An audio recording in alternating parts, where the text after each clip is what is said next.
Pemirsa, cuaca ekstrim menghantui warga sejumlah wilayah di Indonesia. Hujan deras yang mengguyur mengakibatkan banjir di sejumlah titik. Tidak hanya itu, angin kencang dan petir yang menyertai membuat warga harus waspada menghadapinya. Sampai kapan kesiapsiagaan ini harus dijalankan dan kapan prediksi puncak musim hujan akan terjadi? Kita akan mengulasnya bersama Kepala Badan Meteorologi, Klimatologi, dan Geofisika Profesor Dwi Korita Karnawati dan juga Wakil Wali Kota Bogor, Dedi Rahim, dan juga ada pakar manajemen bencana UPN, PET Veteran Yogyakarta, Eko Teguh Paripurno. Selamat sore, Bapak-Bapak. Selamat sore, Mbak April. Baik, saya ingin ke BMKG terlebih dahulu. Sejak September lalu, sejumlah wilayah di Indonesia mulai diguyur hujan, begitu ya? Baik, BMKG sepertinya belum bergabung bersama kami. Kita ke Wali Kota Bogor terlebih dahulu. Apa evaluasi terkait atau persiapan terkait adanya antisipasi banjir yang ada di daerah Anda? Ya, terima kasih Mbak April. Jadi betul, kalau dari Bogor ini, karena Bogor kan kota hujan. Jadi kita sudah mulai mengalami anomali cuaca itu sekitar di bulan Juni. Dan kelihatannya Juli sampai September ini luar biasa ya, perubahan cuaca yang ekstrim mengakibatkan berbagai bencana di kota Bogor. Yang paling umum kita jumpai di kota Bogor itu antara lain adalah pohon tumbang, kemudian tanah bergeser atau longsor, kemudian juga kemarin juga kita mengalami juga hujan yang cukup intensitas tinggi mengakibatkan banjir lintasan. Nah, kami sih sebetulnya agak kesulitan juga ya, karena memang ini kondisi di luar prediksi. Bahkan sejak bulan Juli lalu sudah ada 338 kejadian yang mengakibatkan 484 kepala keluarga yang terdampak.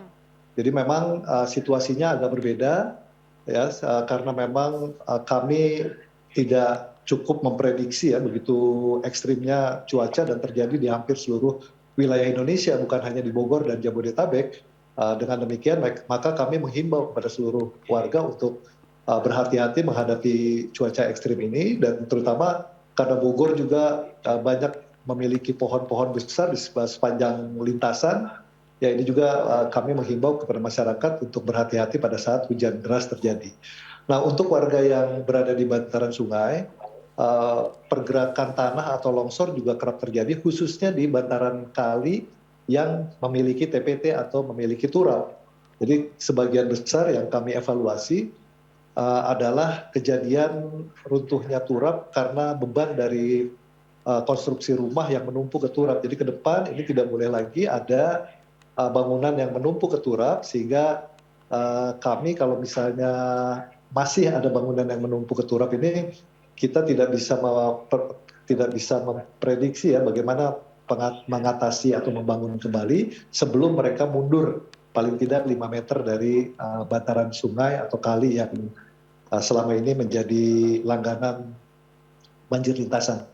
Demikian Mbak April, untuk sementara itu dulu ada 338 kejadian selama bulan Juli sampai September.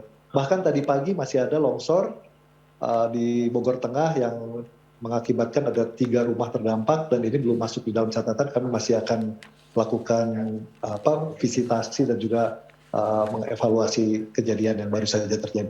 Baik, sudah bergabung bersama kami Profesor Dwi Korita. Selamat sore, Prof. Selamat sore, Mbak. Assalamualaikum warahmatullahi wabarakatuh. Waalaikumsalam warahmatullahi wabarakatuh. Prof, terkait ancaman adanya cuaca ekstrim dan juga banjir yang mungkin melanda beberapa wilayah di Jabodetabek, seperti apa saran dari BMKG? Jadi memang sebagaimana yang telah diprediksi sebelumnya, sepekan sebelumnya, untuk sepekan kali ini kondisi cuaca ekstrim masih terjadi. Bahkan kami masih memprediksi hingga paling tidak sampai 15 Oktober itu masih terjadi. Oleh karena itu kewaspadaan perlu terus ditingkatkan. Tadi saya sudah mendengar yang disampaikan oleh beliau, pimpinan daerah dari Bogor. Bagus sekali, sudah ada kesiapsiagaan, dan memang wilayah Jawa Barat ada beberapa daerah itu di musim kemarau pun tidak mengalami kemarau, jadi hujan terus. di musim kemarau pun. Sehingga dampaknya apa? Sebelum masuk musim hujan, kondisi tanahnya itu sudah jenuh. Ya. Apalagi sekarang diguyur oleh hujan yang ekstrim. Sehingga sangat-sangat mudah, sangat sensitif untuk mengalami banjir ataupun longsor. Potensi ini masih akan terus terjadi hingga puncaknya sekitar November atau Desember, bahkan sampai Januari. Dan musim hujan ini diprediksi masih akan berlangsung hingga April di wilayah Jawa ini, sehingga kewaspadaan cuaca ekstrim ini masih terus perlu dilakukan. Baik, itu Demikian, Mbak. artinya saat ini sudah memasuki musim penghujan ya, Prof, ya, untuk Indonesia? Belum, jadi ada transisi. Sebagian sudah memasuki, tetapi wilayah Indonesia yang memasuki musim hujan ini masih kurang dari 50%. Jadi sebagian besar belum, sebagian sudah mengalami transisi. Jadi kira-kira November nanti baru mencapai 60%. Namun sekali lagi musim kemaraunya pun itu hujan gitu loh. Oke.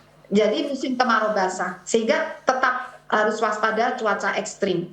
Demikian. Baik, Prof. Diko Rita, dalam sepekan terakhir ini curah hujan begitu deras begitu ya, menghujani beberapa wilayah di Jabodetabek khususnya.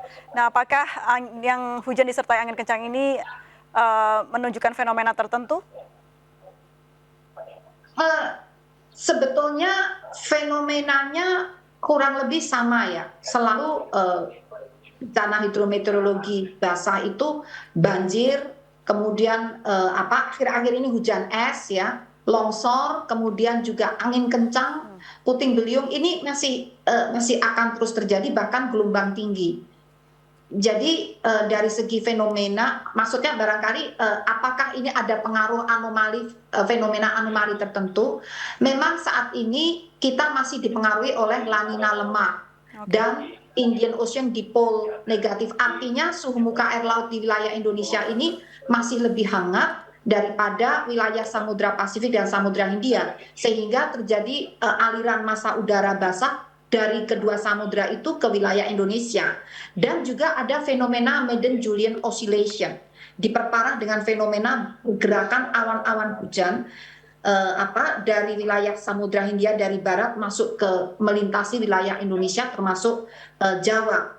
Sehingga fenomena-fenomena inilah yang terjadi interaksi secara bersamaan, maka intensitasnya menjadi saling menguatkan. Demikian.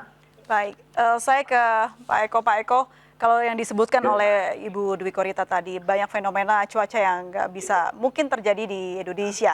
Tidak hanya pemerintah yang harus menyiapkan ini semua, tapi masyarakat juga turut andil. Apa yang bisa disiapkan oleh masyarakat, Pak Eko? Ya, kita bersyukur ya, seminggu sebelumnya tuh BMKG juga menyampaikan peringatan. Nah, kewajiban kita adalah memperkuat kesiapsiagaan dan melakukan respon. Kita nggak bisa menolak lagi, ini ada hujan, lantas di tempat-tempat kita yang rawan banjir ya, karena ada genangan, yang rawan longsor juga boleh jadi kecenderungan longsor meningkat, banjir bandang juga. Nah, kalau kita berada di kawasan-kawasan yang memang intensitas kecenderungan banjir, longsor, genangan maupun banjir bandang ada, maka upaya yang kita lakukan harus semaksimal mungkin bagaimana mengurangi risiko. Jadi kalau kita nggak siaga, nggak siap, risiko barangkali nggak bisa kita terima, bisa meninggal atau hartanya kelewat besar, maka kesiapsiagaan kita bisa kita lakukan agar kalau hal-hal yang nggak diinginkan terjadi, risikonya bisa kita terima. Boleh jadi nggak yang meninggal, nggak ada harta yang terlalu besar yang akan hilang atau rusak. Tapi masyarakat perlu diedukasi ya, Pak Eko ya? Bukan hanya edukasi, barangkali edukasi sudah perlu kemarin. Sekarang ini udah teriakan lagi. Gerakan harus siaga agar risiko bisa kita kurangi. Kembali, besarnya risiko itu tergantung seberapa kuat kita bisa merespon warning. Baik. Nggak ada orang lain yang bisa kurangi. Baik. Kalau dikatakan Pak Eko tadi diteriakkan begitu, sosialisasi harus digalakan begitu. Seperti apa caranya? betul. Kita akan bahas ini Bapak dan Ibu, namun kita harus jeda terlebih dahulu. Tetaplah bersama kami di MNC News Now.